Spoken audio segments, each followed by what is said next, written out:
guys, and welcome to this very short episode of the Work Knits podcast. As you might have seen, I actually set up to record in the garden, but as it is typical, everyone else wanted to be out in the garden too. Lots of people were making lots of noise. There was someone refilling what sounded like a hot tub. So yeah, we're back indoors. For people arriving fresh onto this channel, I have been doing a regular fortnightly podcast for just over a year now, and for this summer period, May to September, roughly 20 weeks, I am going to do weekly shorter updates to try and tally a little bit more with everyone's summer schedules. So this is going to be short and sweet. So what have I been knitting on, and what is my little update for you this week? Well, I am wearing my second sample of my summer's evening sweater, which is launching tomorrow. I am going to include a discount code at the end of this video for podcast viewers, which will get you 50% off this pattern for ever, basically. And feel free to gift the pattern to your friends as well using that code. So yeah, I've been living in this second sample as the weather's been getting warmer, and I have been using my original sample, which is long sleeved, in the evenings. Now that is currently getting a little bit of TLC ahead of some very, very final photos ahead of launch tomorrow. Yes, that is the kind of designer I am. Everything is very last minute. I need to get a gleaner or like a depeller just to do under the arms on that one a little bit, because I have been wearing it so much that it needs a bit of TLC. But yes, that is the exciting pattern news today. The other bit of pattern news, although I can't show you, is that I have spent a lot of time the last week finishing the second sock for my pattern that is going to be exclusive to Loom Wool's mini skein club. I will include details below again on how to subscribe for that. You can do just 1 month or several.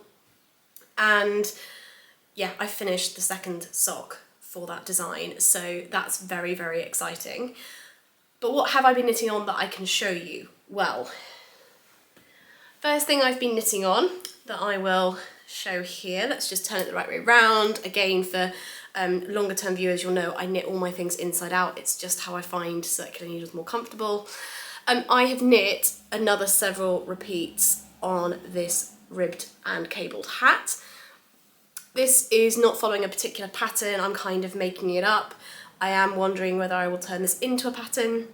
It looks quite large, particularly compared to my head, but my husband has got a larger head than me, and when I've made him hats before, I've always made them a bit small, so I'm determined to make this one long enough and wide enough, but I bet you in doing so I will probably make it too big. But yeah, I found this pattern quite addictive. I've had to make myself put it down in order to finish those socks, but now I've done those, I think this is going to fly off the needles.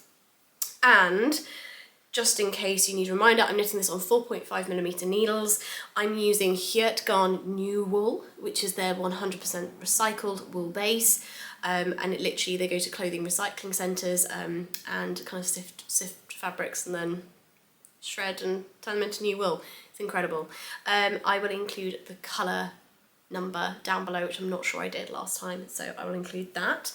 Now, on the subject of this hat, I've already got yarn lined up for a second one, and I really want to use this yarn from my trip to Japan. This is my Sonomono yarn, which is 100% wool, and these little balls are 40 grams. Now because I don't read Japanese, I can't actually tell. No, that's a lie, I can tell. It's 120 meters per 40 grams, and I've got 2 of these. So we'll see how we go with this original one, how much of this cake I use up. This wasn't a complete 100-gram cake, the little bit had already been used. So we'll see how far we get, and if I'm using close to 80 or a little bit more, I can always knit a smaller sample in this, because I'd like this to be for me. This is a chain plied yarn. I don't know if it's going to focus. It doesn't want to focus, sorry guys, but it's really, really gorgeous, light brown. Like dark brown with light brown flecks in it. So that is my hat progress this week. I have not touched my new sock design. What else haven't I touched that you guys are aware of? There's some other whips that have been on my news for ages, like the terracotta sweater, that's still languishing. But I have picked up my crochet blanket. I've not done masses on this compared to what I'd like to. Again, these socks have taken a while, not because they take a while to knit, but just because I was almost like test knitting my own pattern. so I just really needed to focus. And I also haven't had very much knitting time. Yeah, I've just done this pink bit onto this blanket, 5mm crochet hook, and I'm continuing with these scraps. So I finished the first ball of the neutral, and now I'm going to do pink colour block borders around this and then keep building it outwards. And then the other thing I've put a tiny bit of progress into is my George's sweater, and I've just done a little bit on the sleeve. Now, if you want more details on any of those projects I've just mentioned, feel free to jump back to the last episode. In these weekly updates, as I have new whips, I will probably give you more of a download on needles, yarn, all of that kind of stuff, but this particular whip has been featured in the podcast for a number of episodes, so you're probably all getting bored of it. I will do a little bit of a knit with you at the end, but I did want to show you something that you have not seen on this podcast and which is really exciting, I think. So, as I mentioned in my episode over the weekend, I have been taking on some sewing commissions, and this one in particular I just wanted to share with you because I thought it was quite unusual. So I have had a customer ask me whether or not I could make a dirndl apron. This is for a traditional German outfit, and it is the apron that goes over the main dress. The client had some very specific things they wanted, and we kind of co-designed it together in a fabric shop. And then the idea initially was that their mum was going to sew it, but I think that was causing a little bit of panic, so I've taken over. Now, it's really interesting. I think when you're sewing for commission stuff, you've always got to juggle what is the item worth to the client, how many hours is it realistic to put in, what quality do you want to hit as a minimum, and what's your ideal quality, and you kind of got to balance all these different factors.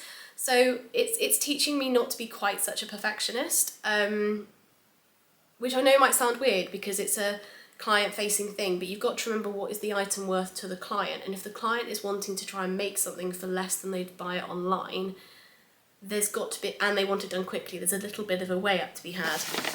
Anyway, all of that to be said, I have finished their apron, which I'm really hoping they will love. They are collecting it today. So you can see it here. It's got this beautiful border. The camera is really not focusing today. Beautiful border, little bit of ribbon. We also layered a ribbon under part of this net border, and then it has got 3 meters of this double ribbon waistband. Now, we took 2 ribbons and we sewed them together, and I think that's the only bit that I, being a perfectionist, I'm not entirely happy with. The ribbons are quite slippery to sew, but you also don't want to pin them too much because it can leave marks in the ribbons. And then you've got the net in between as well that's moving around, and just to top it off, the ribbons are ever so slightly different widths. So I think on the front side, the blue side, it looks fantastic. I think there are bits on the pink side that, yeah, in a perfectionist world, I would want to change. And then I'll try and just without unfolding it all, I've done little tapered ends for her because they tie in a big bow at the side. So yeah, that was just really nice to have done a little interesting project that I never would have done if I'd just been thinking up my own sewing projects. So I've been packing that away and I will deliver that to them today. So, I've just dropped my yarn on the floor. What kind of week has it been? What can I tell you guys? Well, as I said, sun has been out. It has been a little bit on and off. There was definitely some rain earlier in the week.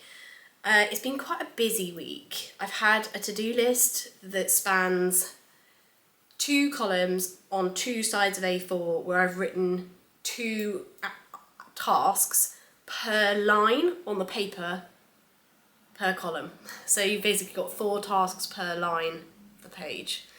And they're big tasks. So there's no way I'm going to get through them all, but I've highlighted the ones I really need to tackle and just gone from there.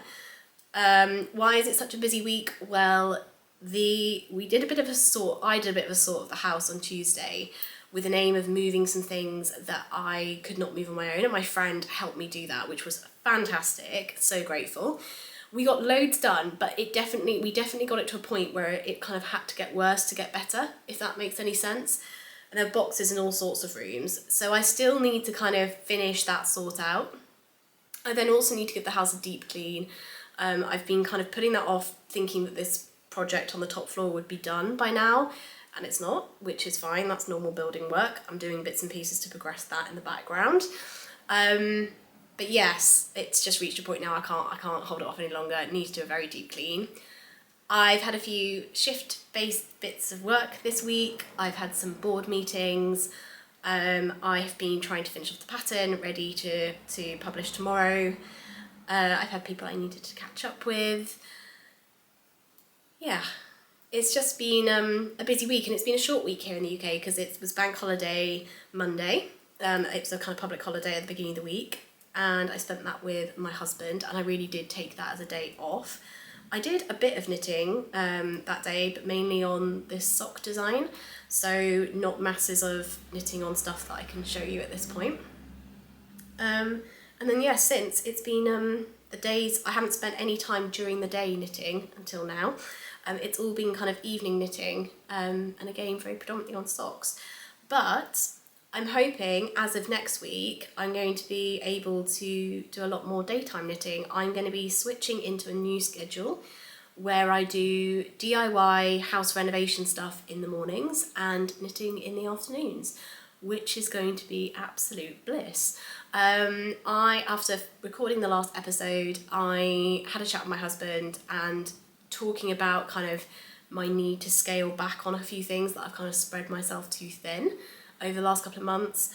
I've then actioned that this week, so there's going to be quite big things falling out of my schedule so that I can actually focus on what I always intended to focus on.